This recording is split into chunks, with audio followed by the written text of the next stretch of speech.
Bab ke-73, mencari pertolongan. Ketika jam dinding yang tergantung di dinding kamarnya sudah menunjukkan pukul 8, Vivi bergegas mengeluarkan motornya.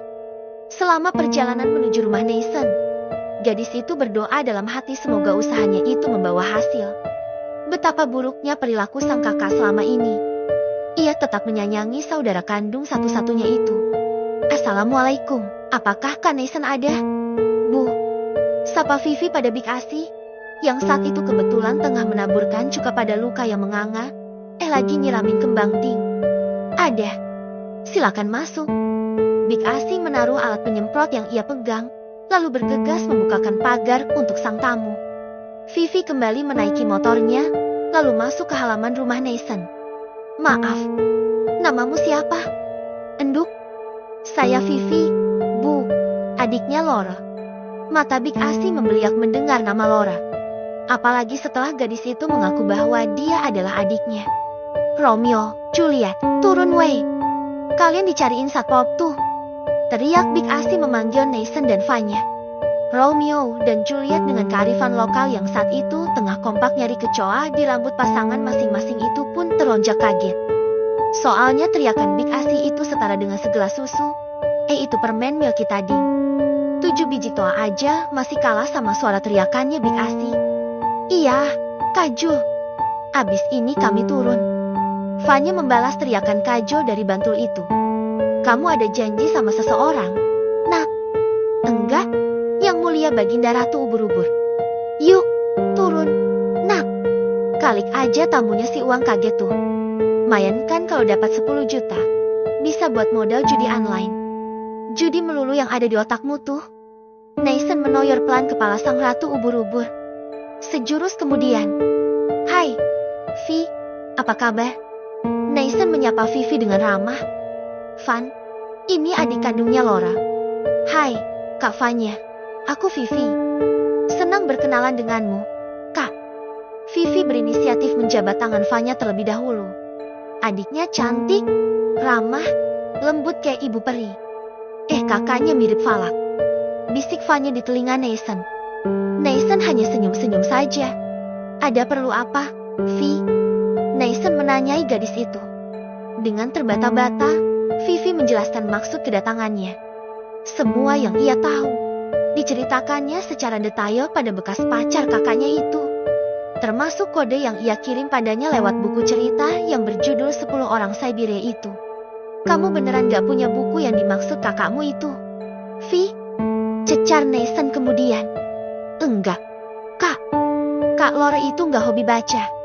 Lagi pula mama mana pernah membelikan kami buku cerita. Buat beli beras aja susah waktu itu. Nathan tampak manggut-manggut. Menurutmu gimana, Van? Baru saja Vanya hendak mengutarakan pendapatnya, Romlah keluar dari kamarnya, bersama Dayang yang selalu mengiringinya dengan setia tapi materinya naudzubillah yakni Juminten alias Luciana. Selamat pagi, Ibu Diana. Mohon maaf, saya jadi mengganggu semuanya. Vivi bangkit dari tempat duduknya, lalu mencium tangan kanan Nyonya Bramantia dan Luciana dengan tazim. Nathan kemudian menceritakan maksud kedatangan Vivi dengan runtut dan jelas. Sejujurnya sih, aku malas banget nolong Laura. Mengingat apa yang telah ia lakukan pada keluarga kita. Tapi berhubung dalam agama kita diajarkan untuk memudahkan kesulitan orang lain, ya sudahlah mama kasih yes. Kamu yes atau no more? Romlah. Setelah menimbang, memikirkan, meraba, mencilat, memaki, menampung dan dimilainya, Romlah pun memutuskan. Walaupun suaranya meleyot-meleyot kayak ketiup angin puting beliung gitu.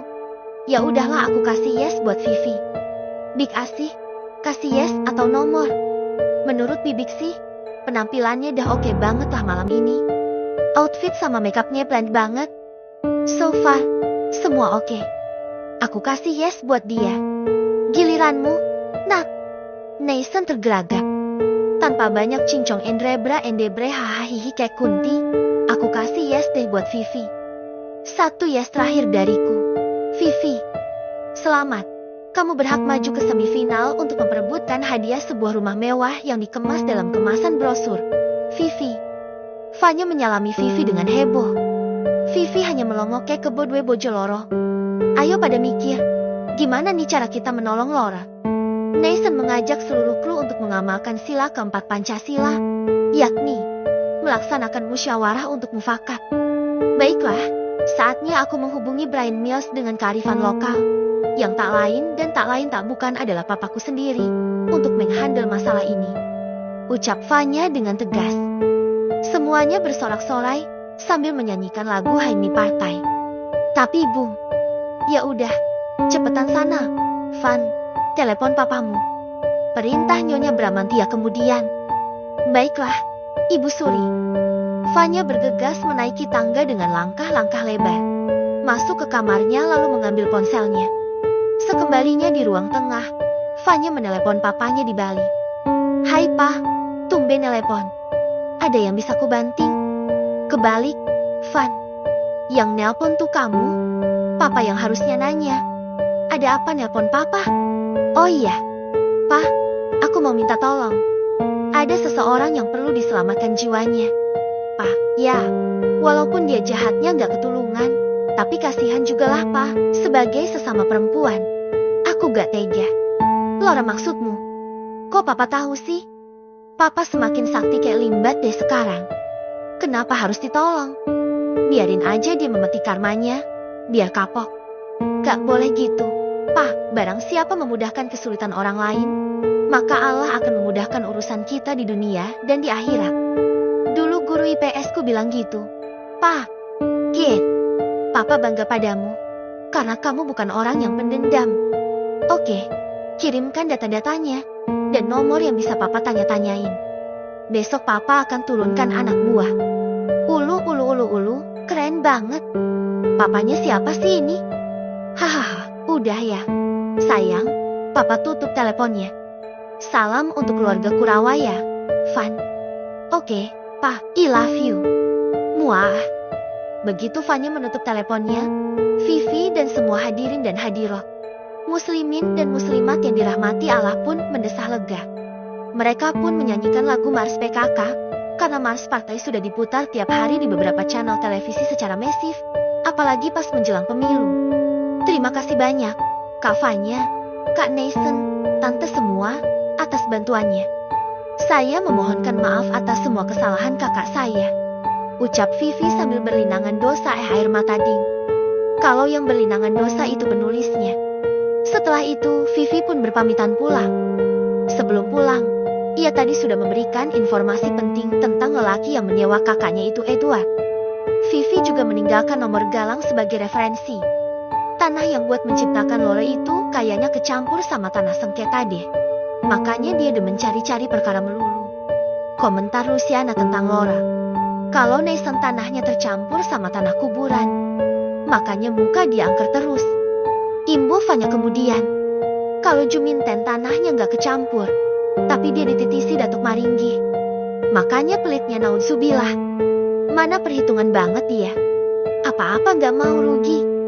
Nyonya Bramantia menyerang besan sekaligus sahabatnya itu. Sudah. Hentikan pertikaian yang mengharu biru ini. Romlah, sore nanti aku balik Magelang 2 hari ya. Ucap Luciana kemudian. Kenapa pulang? Mama kan belum diusir sama Mama Romlah. Adikmu itu loh, Van. Dia judi sama teman-temannya pas jam istirahat di sekolah. Mama dipanggil guru BK di Hentar Senin. Tapi dia menang kan?